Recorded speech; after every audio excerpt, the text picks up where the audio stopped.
if you don't have a lot of business experience, I'm not sure if I would per se recommend you to go into NFTs. Went through so much shit in my past that I'm just not afraid for anything, because we all didn't really finish school.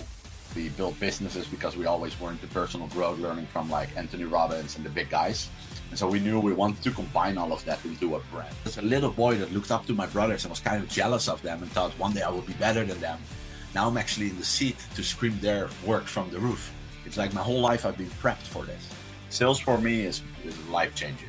Like I'm sick of this, standing here 10 hours a day for $40 a day. Like I'm tired of it, right? I was like, okay. So I had another conversation. I was like, it's 4,000 a month. The guy didn't blink. He was like, okay. I was like, what the hell is he gonna say? Yeah. Where do you see Finalbosu being in the next 5 to 10 years, and what's sort of like the roadmap that you could sort of like publicly share to get there? We'll probably be still smashing it out and trying to get this further and further and further, right? I don't think that the future of media franchises is built just by studios alone any longer, but as well by community. One thing that we all consume, it's content every single day, whether it be Netflix, whether it be YouTube, we're programmed. Kevin, first interview. Not used to doing many of these. How are you feeling, brother?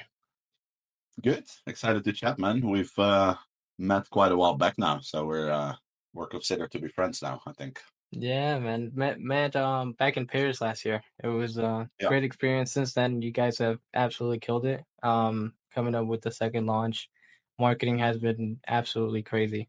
So it's really good to see kind of like just a transition from where you guys started to kind of where you guys are at now. It's just been like, at least looking in from the outside, it's just been really good to see, man. Um, awesome, brother. I mean, I'd like to like first for those of who don't know Finalbosu, which would be pretty crazy right now, just give us a little bit of background story, man. Like, tell me a little bit about your background, a little bit about Finalbosu, what you guys have been up to. Just let the people know. Yeah, sure, man. And flowers back to you. I remember always watching all your marketing content, like the different videos that you were putting out there. I've learned a lot from Thank you, them. man. So you've been a part of the success so far for sure. Really Um, appreciate it, man.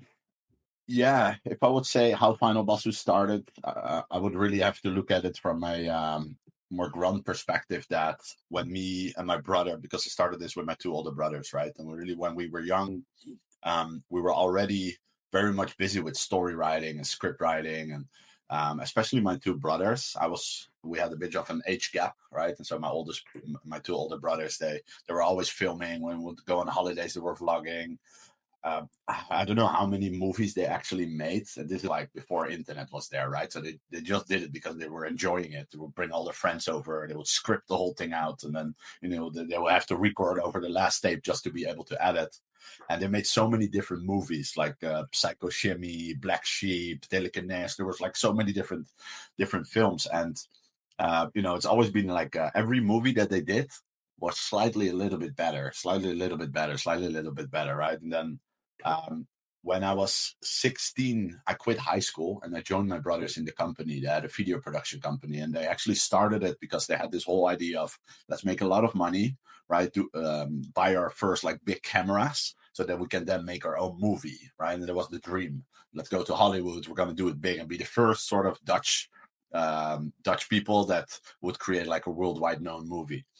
And we were working with a lot of clients, so sort of the corporate really sucked out a bit of the passion. And then we decided to split up and all do our own things. I went to build a marketing agency. My middle brother built like a course business. My other brother kept on drawing anime, right? And then a couple years back, when I entered Web3, some crypto, I started buying my first NFTs. One of my brothers as well. It was like, you know what? I really think we should hit up our other brother. I have a feeling that this space, we need to do something in together. At least we can help him to, to make some money or, to get his name out there. And so we hit him up and he was directly, let's do it. Let's get the brothers back together, And we didn't speak that much for many years. And so Web3 is actually what brought us back together.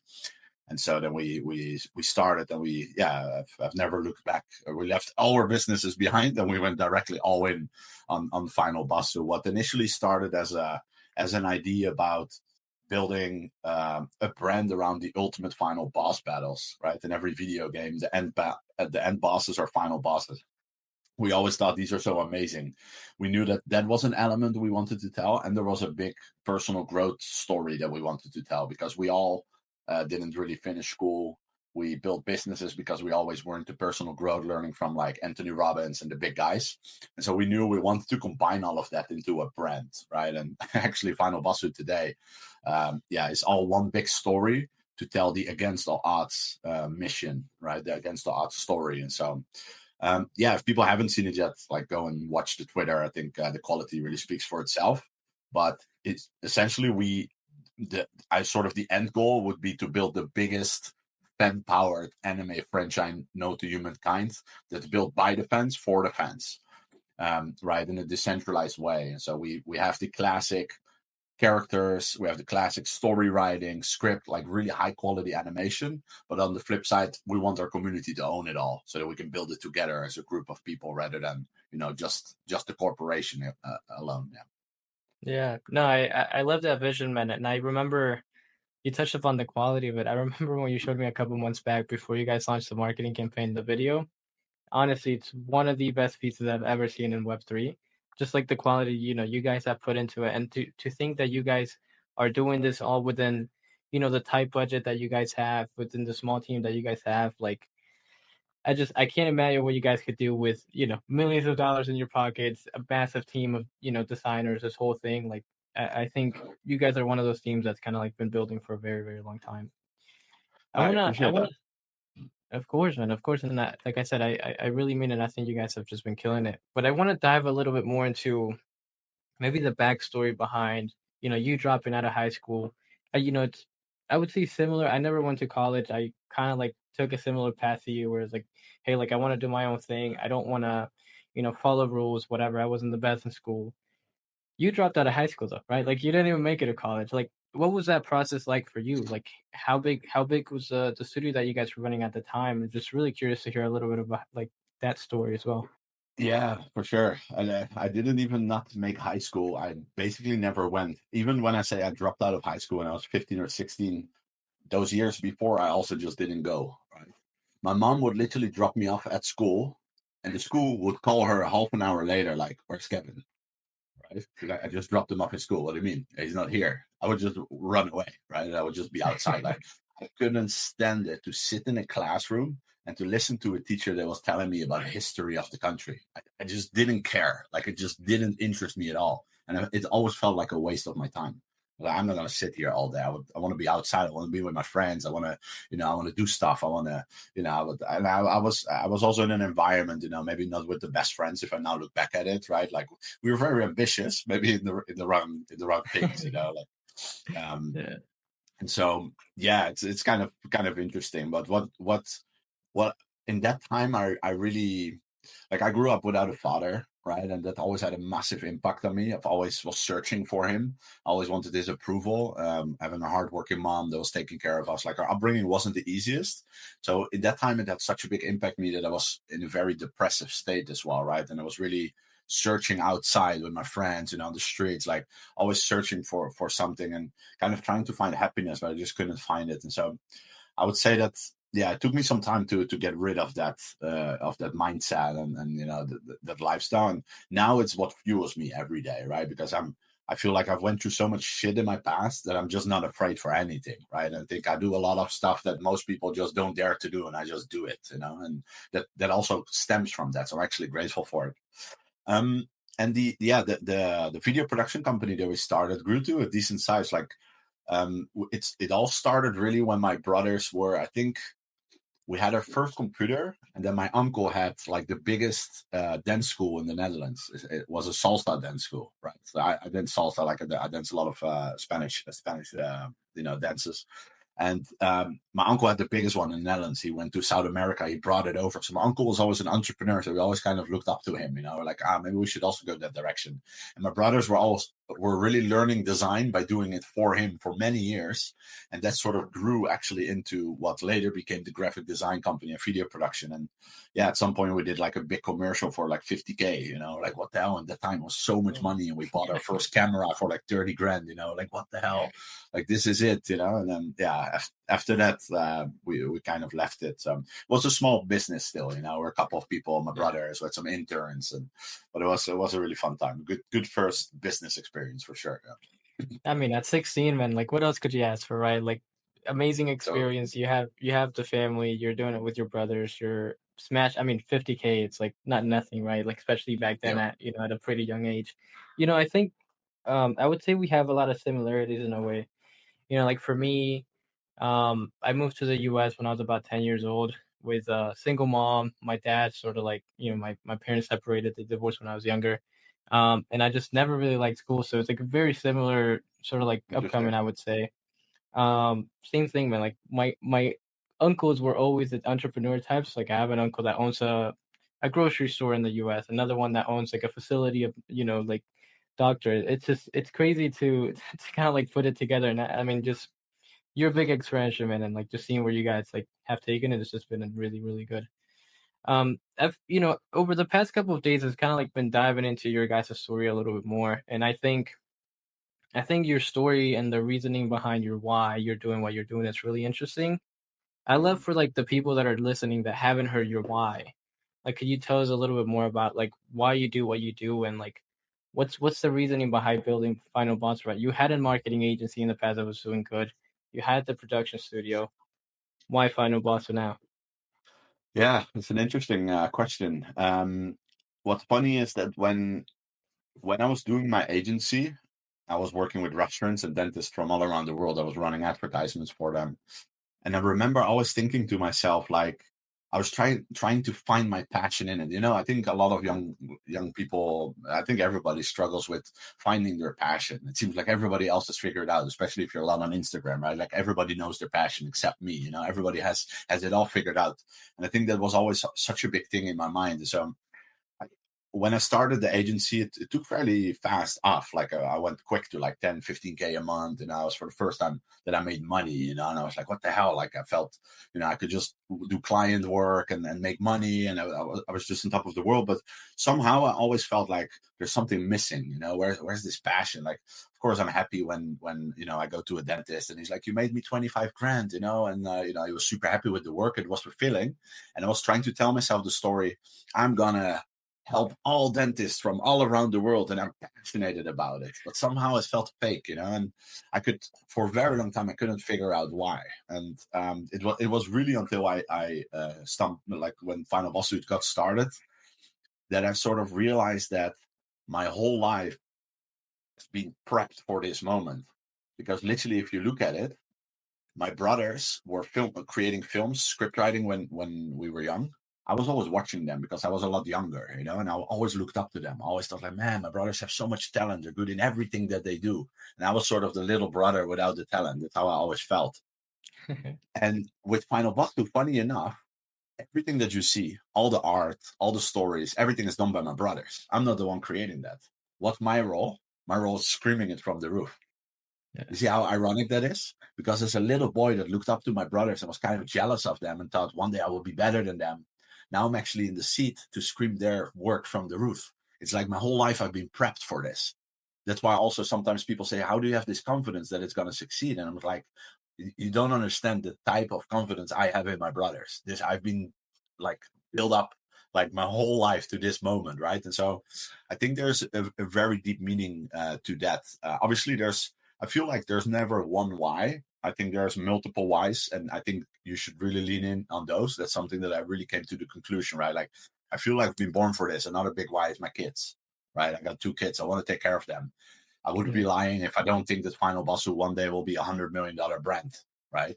And that I can provide for the generations to come. Like, that's definitely my intention with this brand as well, right? To build the biggest thing ever, to make a lot of money out of it eventually, right? It's not something I'm focused on in the short term because I'm giving up more than getting out of it for a couple of years already.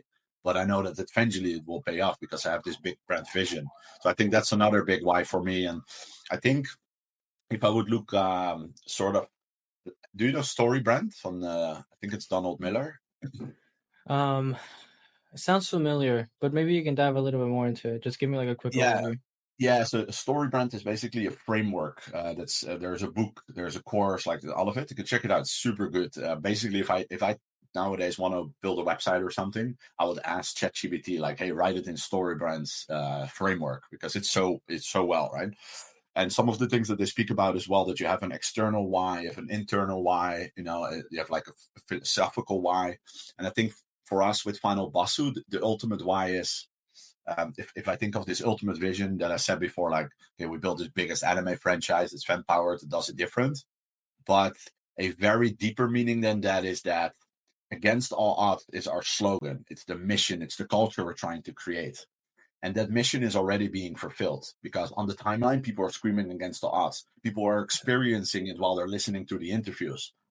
And I hope that in 5 years from now, I have this vision all the time where I see this little girl, together with her brother and her parents, and she's standing in the store and she picks up two of her main characters, and just by looking at it, she feels inspired to get more out of life. She feels against all odds because it's ingrained into everything, right? And so I feel that our brand is like hitting all those cornerstones. I truly believe that if our brand succeeds, it's going to be good for humanity, right? Because we're able to tell a story of personal growth. And if there's one thing that we all consume, it's content every single day, whether it be Netflix, whether it Everybody. be YouTube. We're programmed, right? And with Finalbosu, we have actually the opportunity to program them in a way where it's about dreaming bigger against the odds, like all of those things, right? So, yeah. Yeah. No, that's a beautiful story, man. I think the craziest part is gonna be just seeing the underdogs kind of come out of it and win at the end of it. Because like you guys have been building this for 3 years, right? Like the first collection is 555, if I'm not Yep. mistaken. Correct. Small collection, super close, tight knit community. Just kind of having like that big vision. I think it always pushes you forward. And you said something earlier that reminded me as to just to give you some context. A couple of weeks ago, I went to the workshop with Alex Ramosi, and he told a story that's Ah, very similar to what you said, which was basically he when he was doing the gym turnarounds, and kind of doing his personal training, he lost the why. Like he would see yeah, his customers lose, tons of weight, and they would be the happiest persons, and he just did not care. and I think and I think money is a byproduct of not only the value you provide, and it's good to have, but I think there has to be a deeper meaning behind it. yeah, And I think that's a great lesson that you learn, and I guess that I'm learning right now as well, is that money is good, but I think it doesn't fulfill everything that you might want, and you need a bigger yeah, why. And I think your reasoning behind that bigger why, the kids, the family, the brothers, the long term vision. Obviously, the money at the end of it, we all want money. Like that's not a we're not gonna yeah. say that that's a lie. Uh, But I think just the bigger why, it's really why amazing to have. why did you go there to Alex Ramosi? That's amazing, man. I'm jealous of you. Why? What was your reasoning to go there? I think it's just to learn. I think for me, it's always been um, I don't know. I've never been able to go to a workshop like that, and just having the opportunity to go and learn from people that have done it in the past. It was just a great experience, and Nice, it kind of gave me like a different perspective in certain things. So I think it was well worth it, man. I think it was well nice, worth it from my end. nice. And it worked out really, really well. Um, yeah, I mean, I guess going to the agency side of thing as well, because I want to dive a little bit deeper into that. So I think like that's sort of like in a way like kind of what made you who you are today, right? Like you had to go Yeah, through that totally. experience to be where you are. Like how was it building an agency for you? Like I just want to dive into that story, right? So like what was it going from 0 to 15 and 15 to so on, and why, like at what point did you decide like okay, we need to move on from this and go into build Final Boss? Yeah, it's good, man. I think probably agencies are one of the best, I would say, starting businesses for anyone on this planet because you have to do so many things at the same time, right? Like, especially if you're starting out, if you're alone, you have to do sales, you have to do fulfillment, you have to do administration, you learn how to make invoices, you learn how to do contract, you have to do, taking care of your customers, you have to do everything. And you get an all round education. So I really think it's some of the best businesses that anyone can start, especially sales. I would say like sales for me is life changing. Like it's the best thing. Like if somebody needs any type of, if somebody's like I'm lost what to do, go do sales. Just go on a Yeah, sales job, do sales, do thousands of calls. You will change as a person completely. You learn how to listen. You learn what people's needs are. You learn how to communicate. But obviously, if you can communicate properly, you can literally talk your way into almost everything, right? And it's anything.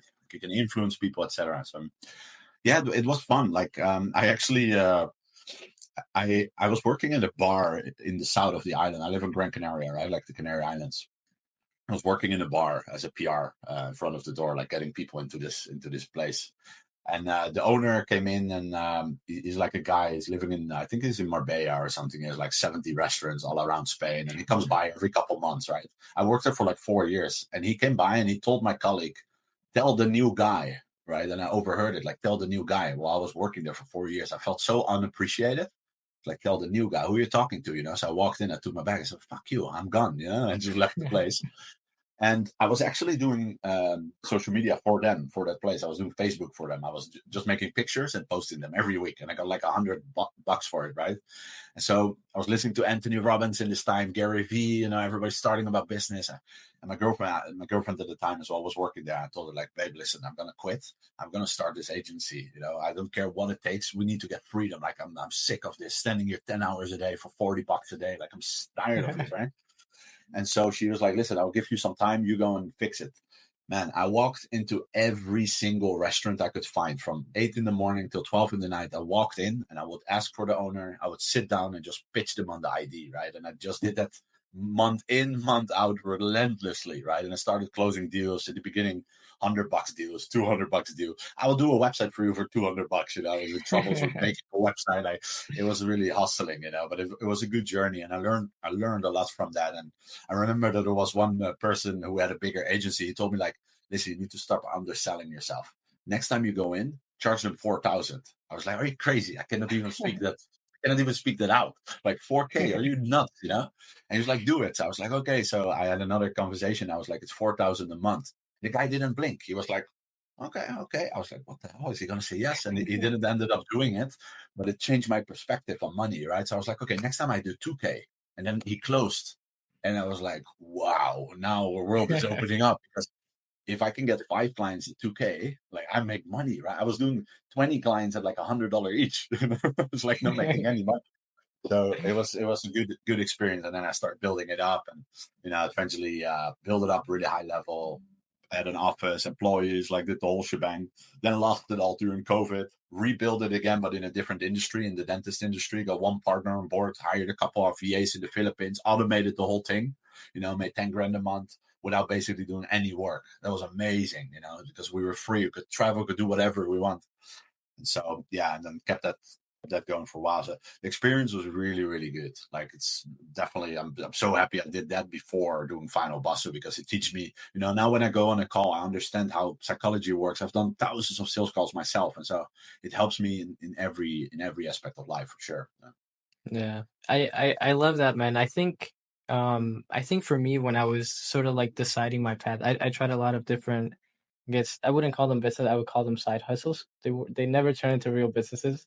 Yeah. But I think when I was looking for what's the one thing that I want to dive into, like longer term, an agency was the way, because like you said, like it builds up every skill set you could imagine, just Yeah. like times 10. Like sales, marketing, the whole aspect of it, and it just completely builds it up. And I think you sort of like taking that path was amazing, and you being able to scale it to the way that you scaled it was really good. How long did that process take, right? Like obviously you started working as for $100 a campaign. Like how long did it take to kind of like scale it to, you know, a I big think I business, made I my would say. Yeah, I think about 6, 7 months before, quite fast, I would say. But 6, 7 months before I switched, really, and we started making like our first like 10,000 a month. We're like, what the hell? This is crazy. Still, I had a lot of issues actually with that business, because in my mind, I was like, when I made that first amount, I was like, okay, I'm gonna scale this thing up. We're gonna make millions. So I started hiring like crazy, and I just overhired. I took an office. I spent everything that I was getting in, right? So I had to learn like a money lesson there. And at some point, I was making, like, I remember, like 24K, 25K, and my expenses were the same. It was just 25K in expenses. And I didn't make any money, and I was stressed because I was losing clients. And to get a client, like, I was going crazy over it, and I was doing everything in like a small town here where you only have 30,000 people living, and so Yeah. I was running like 25 restaurants in 30,000 people area. I was competing against myself with all those running Facebook ads, Instagram ads. It just didn't work out. So, but yeah, I think like when I really started making money was actually after I lost it all, because then I knew I need to build this up differently. So I actually invested my first $10,000 into a course, a coaching program. And I remember shaking when I was paying that amount as well. The first time I was like, this is crazy, like 10 grand, you know? It's But insane. yeah, it's insane. Like, and I remember he was teaching me how to do email marketing, getting clients online, right? And so we started scaling that part up. I got in contact with some big players that were getting us clients all over the world, England, America, you know, then whole new door open because suddenly the whole world was my playing field. And then I just did it with my partner, and I think like 2 or 3 VAs that we literally paid like $3 or $4 an hour.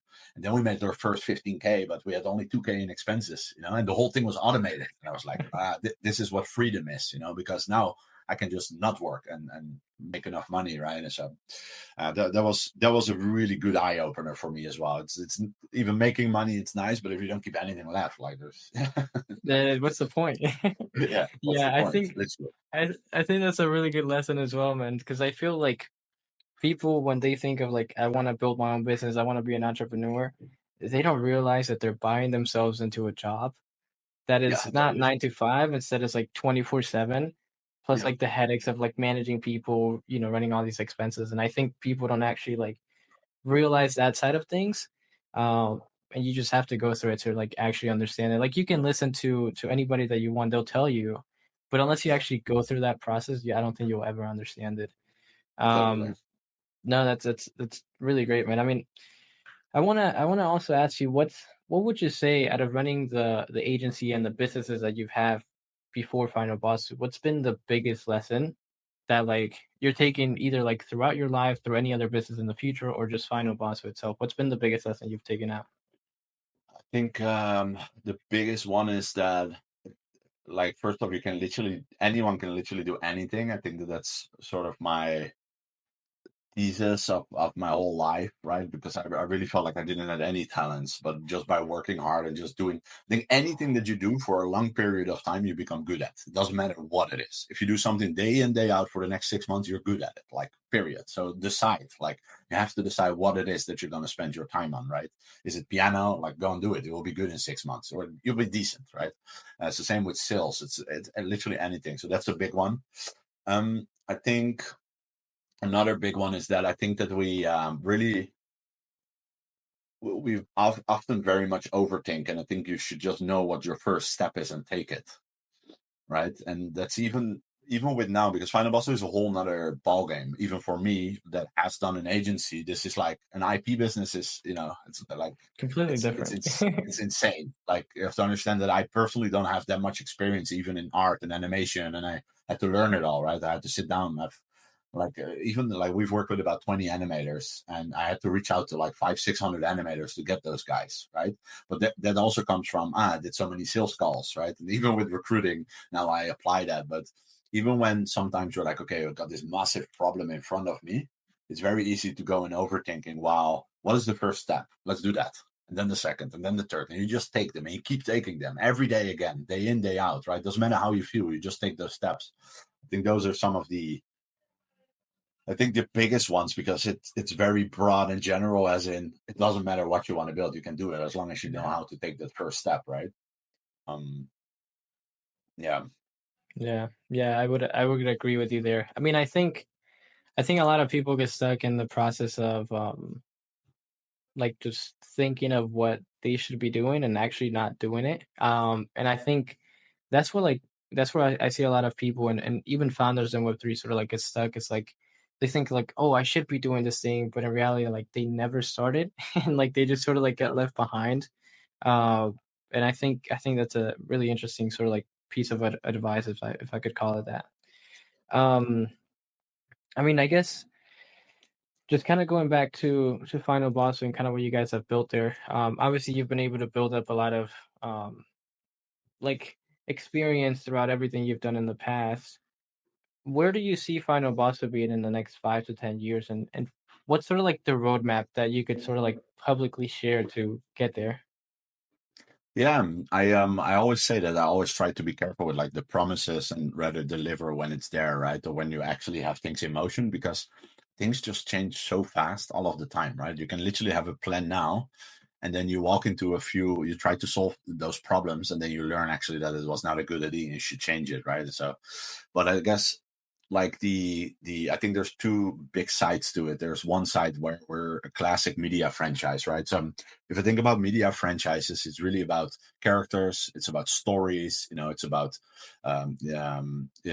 expanding that through different sort of mediums, video games, toys, clothing, merchandise, like all of those mediums or platforms are basically a way for you to tell that story with those characters, right? If you actually think of a Pokemon game, you can tell a Pokemon game, or you can tell Pokemon through a game, or you can tell it through a series. It's the same sort of story and narrative. There's the same elements and rules, but it's differently told, right? And that's what we want to do with Finalbosu, but just in a really big scale, just like the other media franchises have done. And so when I think about, the next 5 to 10 years, I'm not 100% sure like where it is that we're exactly going to be, but we'll probably be still smashing it out and trying to get this further and further and further, right? I do think that with AI technology, we're starting to we've just onboarded a company that we're working with that is developing like really high level software that's working with like the biggest anime studios in the world that gave us access to it, right? And so we're able to produce animation at a much faster scale than we used to. And so I do think that we can produce things a lot faster than traditional media franchises would be able to do, just simply because of AI technology, right? And so um, yeah, hope we're going to be on Netflix, that for sure, or one of the other big streaming platforms and everywhere around the world. And I guess the kicker to this always that I don't think that the future of media franchises is built just by studios alone any longer, but as well by community, right? And I Yeah. think initially when franchises start, they start with the community in mind and with the fans, and then they outgrow it and become so big that they start kind of ignoring them, right? And they sell merch to them, they sell them products, but they actually don't take them within the building process any longer, right? And it's kind of sad actually, because those are your biggest fans. Those are the people that actually will ride and die with you, right? So why not take them with? And I think that's the sort of new way of building. And so if I would pray that in 5 years there's 100 people that started all brands and businesses under the umbrella of Finalbosu, and then I hope that it's a guy that lives in Sweden and is was a chef, but now he opened his own restaurant under the umbrella of Finalbosu.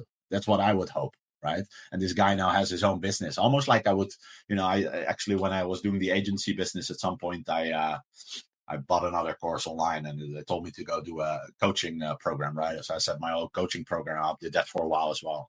That grew really fast, made a lot of money off that.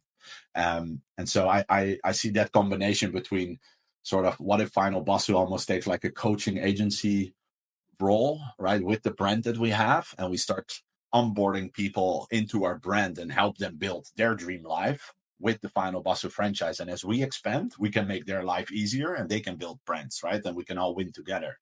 So yeah, I guess when I think of that future, it's a big blend of the media franchise growing and expanding into the world, and at the same time working with, hopefully thousands of entrepreneurs from the world that would love to build under the umbrella of, and we keep expanding it together. Yeah, yeah. I think that's a beautiful vision, man. I think the way that you build a franchise, the way that you guys wanted to, it's yeah, like you can get so far on your own, but you do need some sort of like partners that sort of like explore outside of it. I think you might have mentioned this in another interview that you had was like, when you look at the big IPs, Pokemon, etc., like they have Lego toys, right? Like Lego Yeah. had to partner up with these IPs to be able to do that. And I think that's like the fastest way to get mass adoption. And I mean, if we look at Pudgy, like they were able to expand into Walmart, and I'm sure like you guys will be able to do your own version of that, or even Walmart itself. I mean, I think just launching the abstract gives you like a big opening into that world since they've done it already. Those connections, like, gives you guys that connection. And I think that was a smart move from your guys' end. Um, Yeah, and I think a lot of people don't realize that media franchises are all built through licensing, right? And at first, I didn't even realize that. I thought Pokemon was just doing it all on their own. Then you start looking at it, and you see that Pokemon only built like the initial game, right? I think it was the Red and Blue game, where we all grew up with, and OG. then yeah, the OGs, like then a studio actually took over and they did the show, right? And that in America, right? And then a merch company did that, and the board game company did that. even Monopoly, right? Like, who's actually doing Monopoly? Like, if you actually start thinking about it, is there a Monopoly company, or are the board games done by a company like Hash Bros that are professionals in board games, right? And so the world is so different actually than we think. And even if like even if you look at clothing, there's like made in China, right? In a Yeah. way that is actually licensing. If you're gonna start look the next time, like I invite everybody, if you don't know about this, go and take a board game, go and take like all those different products and go and look who made it. And you will look at the board game and it actually says made by Hash Bros. Right? And you're like, wait a minute, this is actually not done by the parent company. It's always done by other companies. Every Netflix show we watch, everything is done by other companies. It's all one big network of licensing, actually. It's one of the biggest industries in the world. And so I just think that there's a new model for it now, right? Because we have so many amazing entrepreneurs that I think that could also do this on a smaller scale, right? And I think that there will be a new world that we'll see. Yeah, I think that's gonna be very interesting to see. I mean, I haven't personally dabbled too much into like the IP world, but just seeing the way that you guys have built this so far, it's just insane, man. And I agree. I think licensing will sort of like be the play, and sort of like the way to go for you guys. Um, and yeah, I mean, I can't wait to see you guys on Netflix in a couple of years from now. Oh, Just kind of watching some Final Bossu. I think that's gonna be amazing, man. Well, Kevin, before we wrap it up, I just have a couple more questions for you. Since you've had a lot of experience and you've done a lot of things throughout your lifetime, you've lived through a lot. Um, like, what would you say is a piece of advice that you have for like younger builders within the Web3 ecosystem, or just like people that are entering Web3 that are trying to build something for the long term, that maybe you've taken away from like a Web2 world or just Final Bossu itself? Like, what's been the biggest piece of advice you could give to somebody building within this ecosystem?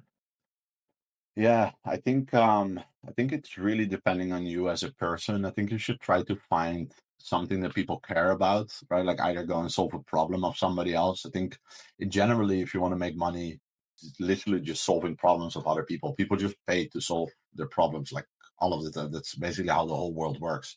And I think even in this space and with an IP company, it's kind of interesting because you don't know if it's actually going to solve it until a later stage, right? Because you can design characters. You don't know if it's going to hit, right? Like you just have to Yeah, create it, and then hopefully, eventually, people are like, "Oh, this is solving my boredom, or it's learning me something, or whatever problems it solves," right? Um, and yeah, I think just get started, man. Just try to follow your dreams. Like ultimately, I think that life is just so short, and if you don't chase like something that you're passionate about or something that you've always wanted to do, like just please go and do it. Just don't hold yourself back.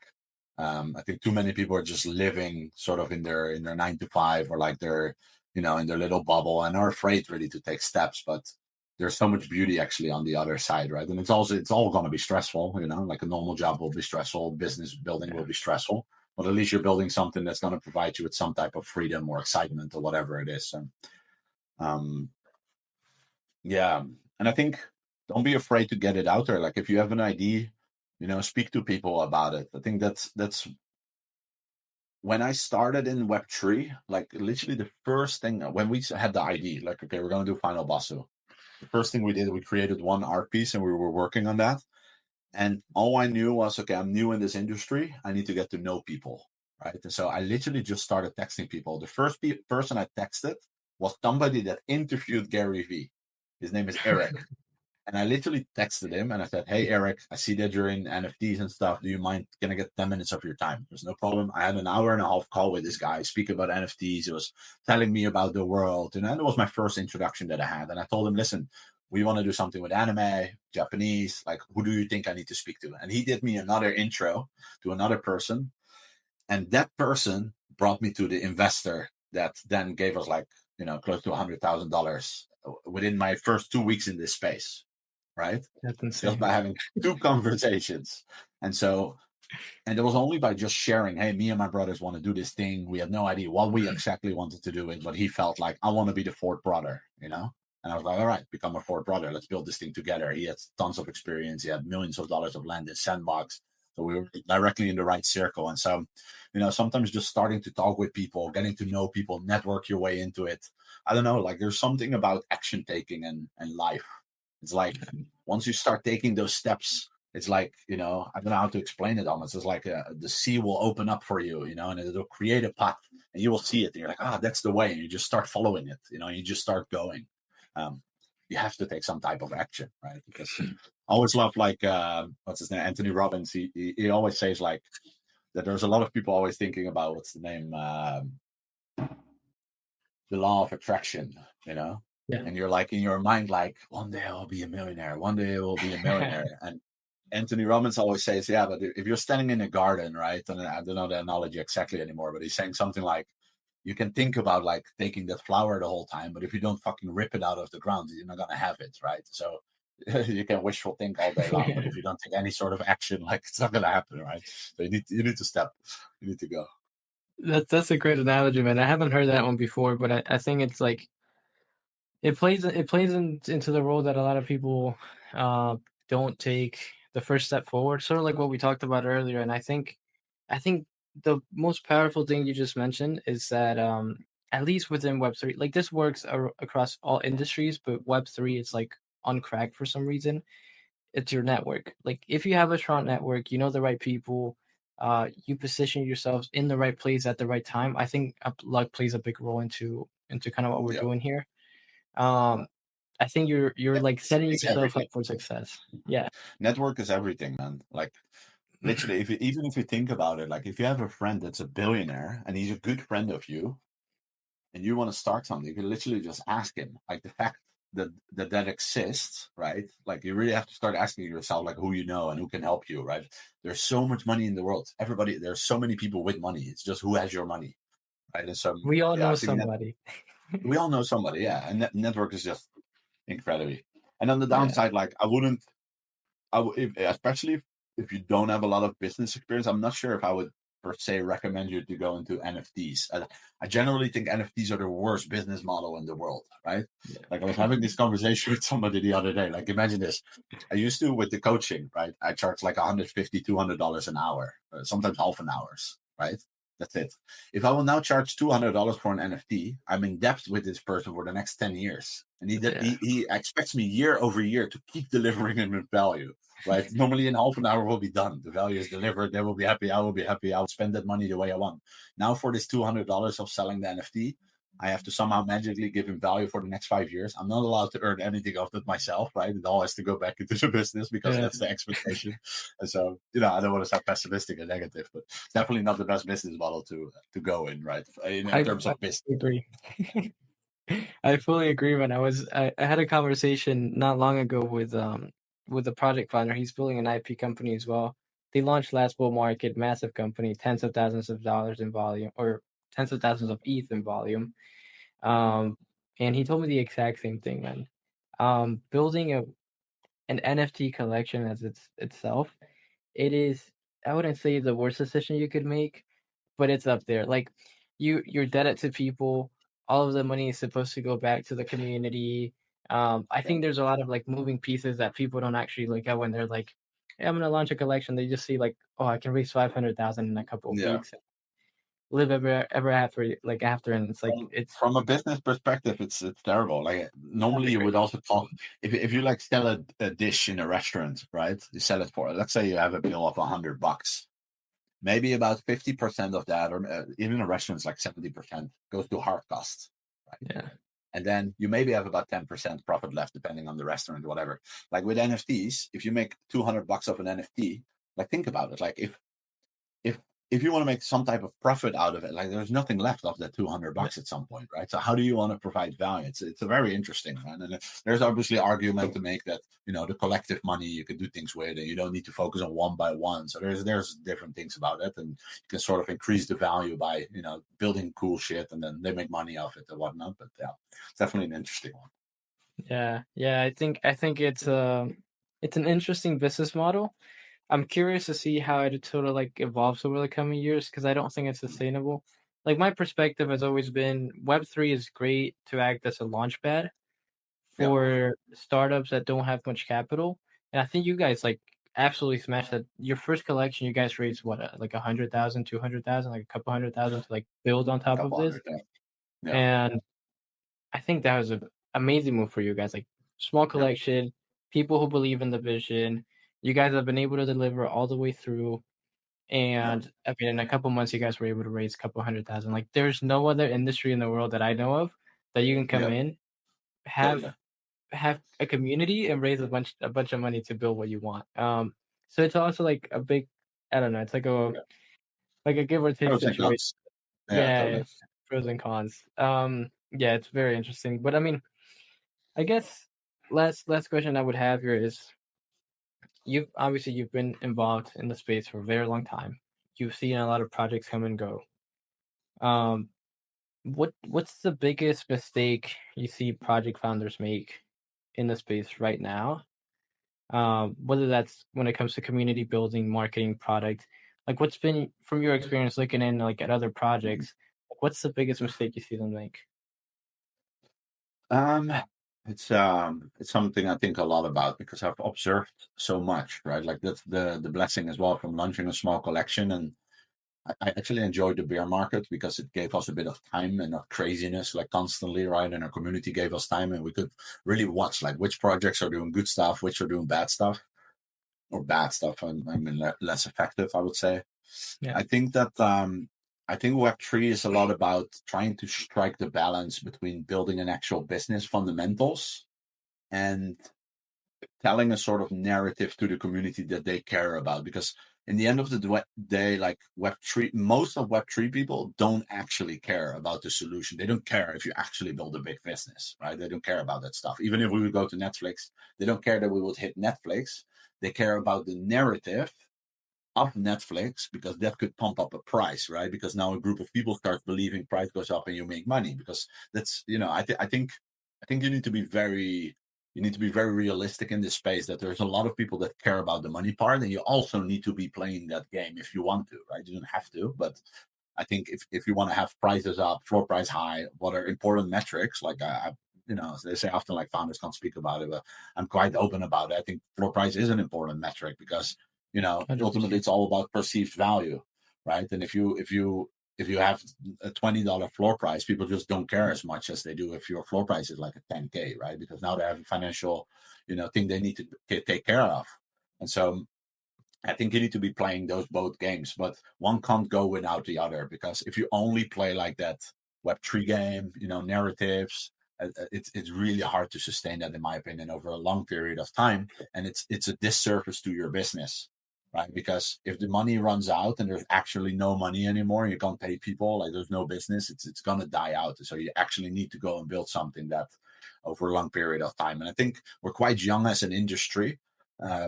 And so, we're still learning so much of what actually works and what not. Yeah, I guess those from a high level overview are there. I personally, um, I think staying transparent as much as you can, even though that's really difficult, is also really important, right? Like just talk to Yeah, your community, own your mistakes, be open about it, right? And also there's this perfect balance because there's days that I also deal with fear, right? And I'm like, damn, is this going to work out? Those days are there, but I don't want to yeah, tell my community because I don't want to put them in fear. It's my shit I have to deal with, and so where's that balance between it? But I definitely think, yeah, being more transparent than not is definitely a good thing, so people understand, at least what you're going through, and they can make decisions themselves if it's a good idea. And yeah, I guess those are some thoughts that come up for me. yeah, yeah. I would agree, man. I think, like you said, you have to play both games. There is the monetary side of things where people, it's like they care about the money that they're making. Yeah, And it's like the actual product and business side of things. Because, like we said, right, like NFTs themselves are not the greatest business model. They could act as a launchpad to build a business model. Uh, totally. they themselves are not a great business model. And I Yeah. think I think that's clear. I think more people should be open about that thought because it's a real thought and it's something that's real. Um, 100%. Extremely. Like if I think now of my wallet, I literally only remember the ones that have a higher floor price. I don't remember the rest that is there. I literally deleted them out of my mind and I don't care about them. Like I know like there's a bunch of those that are literally sticking out. And so they keep your mind share purely just because of the value. And so yeah. yeah. Yeah, because now you have some sort of, like, attachment to them, right? Like, I mean, you can't Yeah, forget about a $10,000 floor price, right? Like, no, yeah, that could be liquidated at any it's my point and wallet. it could happen. Yeah. Yeah, it's my wallet. You know, if you even if you have a wallet, there's another analogy, and you have like six buckets in it, and only one has money. Even if I visualize where the money is, I know it's in that bucket Yeah. automatically. You Yeah, you're follow the not money. gonna care about the other ones. Yeah, I agree, man. And I think, yeah, you just have to play the game. And I think founders need to be more open about this. And I think the one you mentioned is transparency. I think you've been absolutely smashing it at this. Is always staying true to yourself, true to the Mhm. vision, and like just true to the community. And I think like you guys have always been one of those.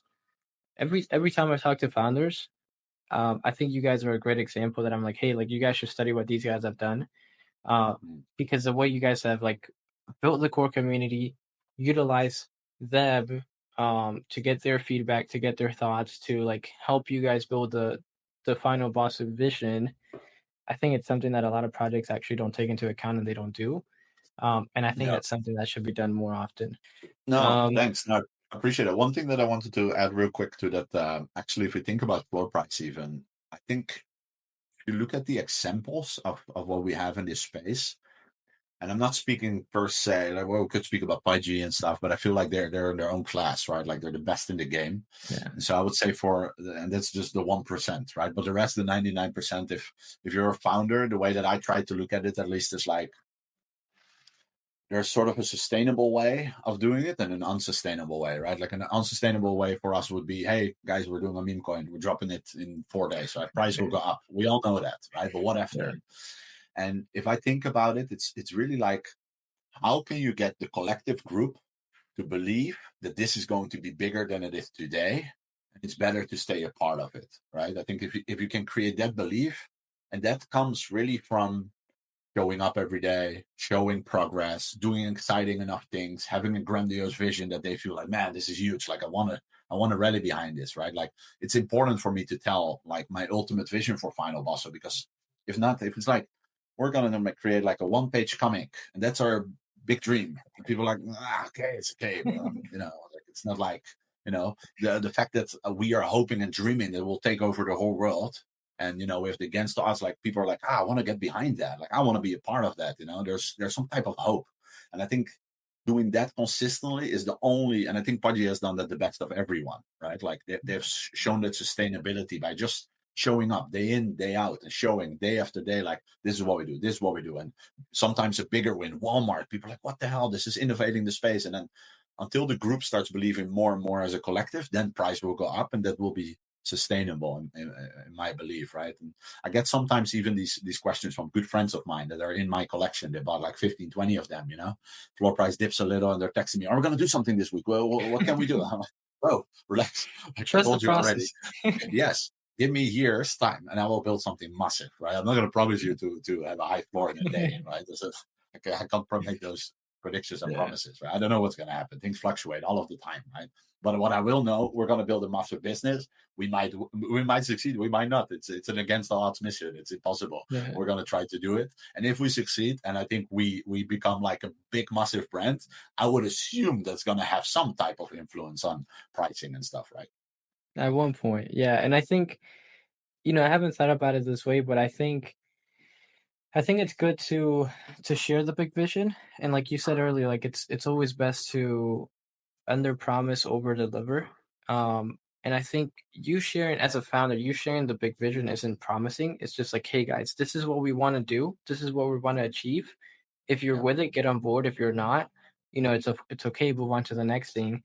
But I mean, the idea of like, if you guys were to even hit 25, 30% of the goals that you guys have, that would already be a massive success. totally, Like, totally. I always think, you know, as a builder, you should set the vision, like, you should set the bar very high, because if you get even like close to that bar, Yeah, like the success that you totally, amass is insane. Um, totally. and I fully love that big vision that you guys have. Um, well, Kevin, I know we're coming out to the hour mark now. um, I appreciate you coming on, man. I mean, do you Of have any course. final thoughts or any final words before we wrap it up here? Nah, just thanks for the interview, dude. Like it was nice to hang out a bit with you. I've been Been a It's fan been of a your while. content for a while already. Yeah, for sure. Thank So you, I man. Thank appreciate you. you. Yeah, it's been a while since we've had a catch up. And yeah, like I said, man, like just keep killing it. You guys have been doing an amazing job. Appreciate you for coming on board.